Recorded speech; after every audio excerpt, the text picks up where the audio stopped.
Hey, what's good, gamers? Akalon here, and of course, welcome back to each and every one of you. How powerful is the Void? Is there a chance for us to defeat the Void? Is it even possible? And if the Void were to truly attack in force, in number, would we be able to stop it? Would we even stand a chance? Ladies and gentlemen, that is the topic of conversation for today. Now, I don't want to get into, too much history here because I'm assuming that most people that are watching these videos already know, at least to, some weird extent, what the Void is and where the Void comes from. But I would be remiss if I didn't just at least do a slight recap here. Pretty simple. World of Warcraft is made up of 6 cosmological forces. There could be things outside of those forces. We truly do not know. It has been hinted at, though. These 6 cosmological forces, Void is one of them. Each of the 6 is an opposite of the others. So you have light and void, right? Or light and shadow, really. You have death and life, and you have order and disorder, or the foul. So as you can see, sort of made out of opposites. There's also another pairing within the universe, which is the ordered cosmological forces of these made up of the light, order, and death. And then you have the disordered cosmological forces, which is life, disorder, and the void. So in other words, there's a weird sort of, I don't know exactly how you would describe it, but there's a weird sort of, yes, they're opposites of each other, and you could argue that, they sort of have different reasons for why they may ally with each other. But then you also have even another category on top of that, which is the ordered versus the unordered or disordered versions of it. It's a very weird and confusing thing. But the Void is basically made up of, well, we don't know. We genuinely do not. We know that there is, at least according to rumors and according to the Void themselves, there are masters. And in World of Warcraft, the Titans call them Void Lords. These Void Lords have underlings. The ones we've seen and the ones that we've at least encountered and worked with are the Old Gods. The Old Gods have ways of creating beings like the Faceless Ones and just numerous nightmarish creatures. And that's the Void in a nutshell. Yes, there's a lot more that I could go into. There's conversations about whether or not the Old Gods are in fact of the Void, or if the Old Gods are actually something far more localized to Azeroth herself, but that really is outside the scope of today's video. So I'm not going to sit here and really debate, what is and isn't part of the Void.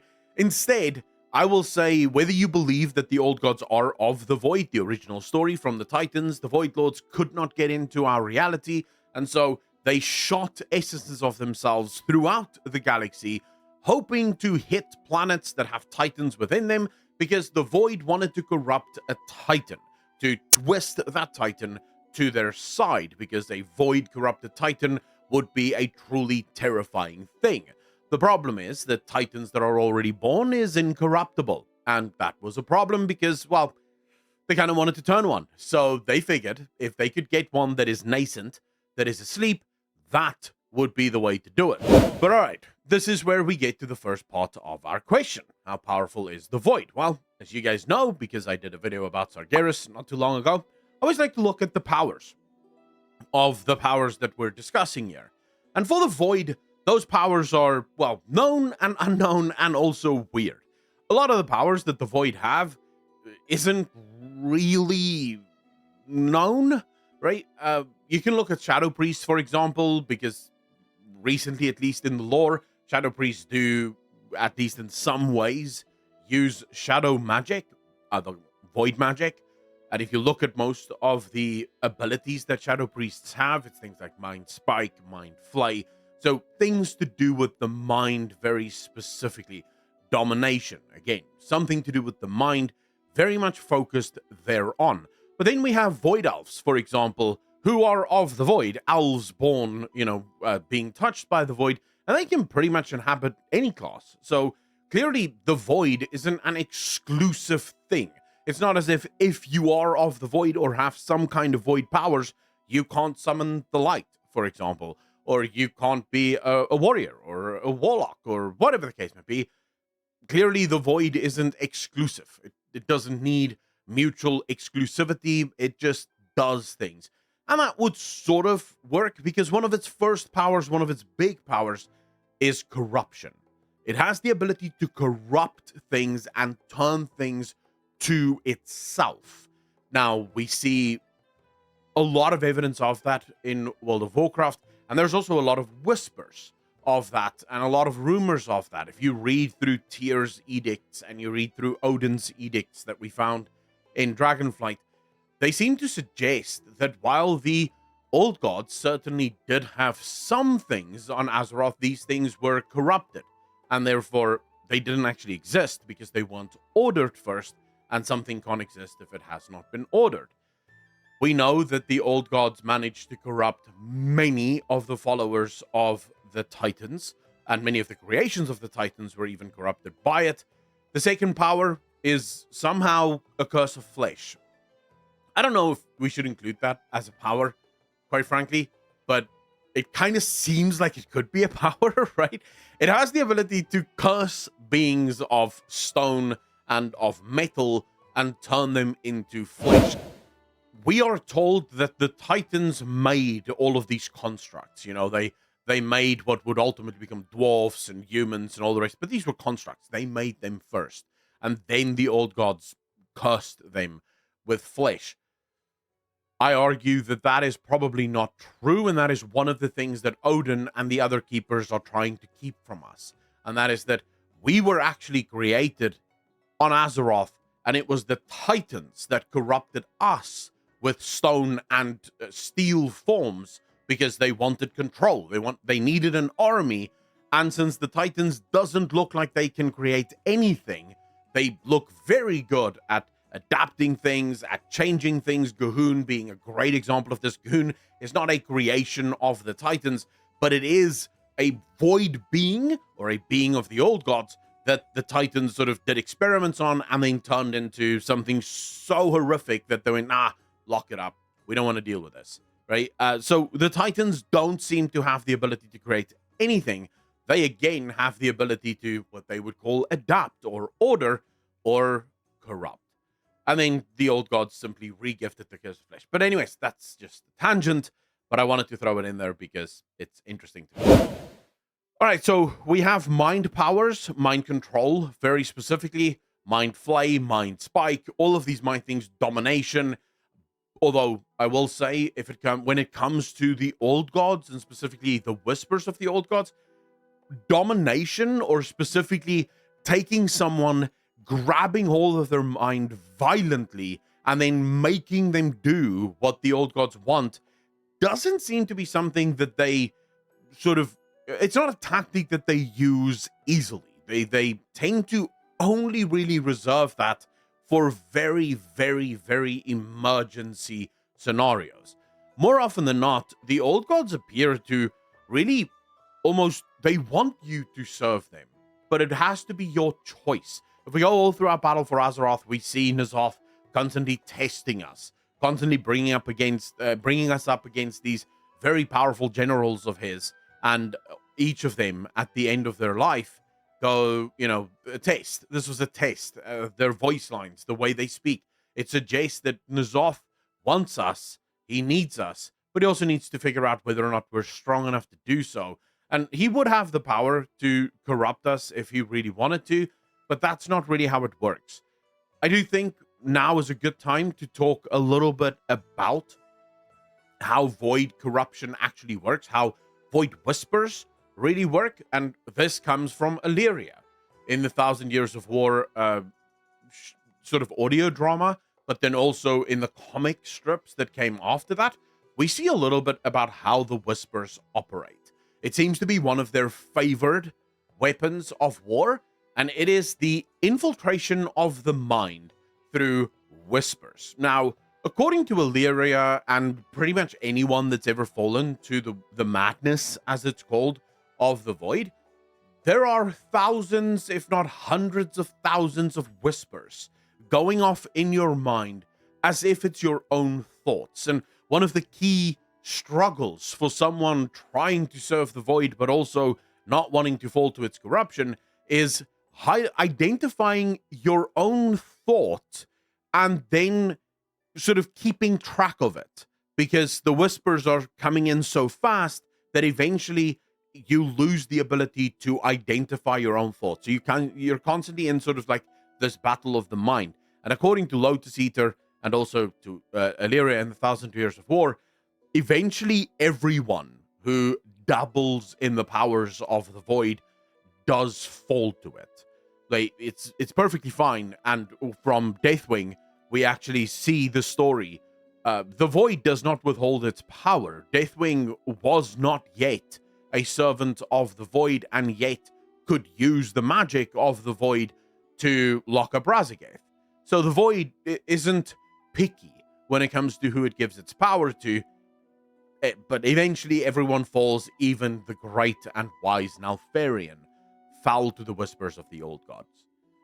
Now you might be saying, Akalon, well, this just proves it. We're going to fight a bunch of people that's going to be whispering to us. How hard could that be? Well, ladies and gentlemen, up until now, or up until very recently, most people believed that the old gods were the second in command. They were really the titans of the void. What if I told you I don't share that view? I don't believe that the old gods are, in fact, the second in command of the old gods, of the void lords. I believe the old gods are basically a scouting force, if we believe that they come from the void.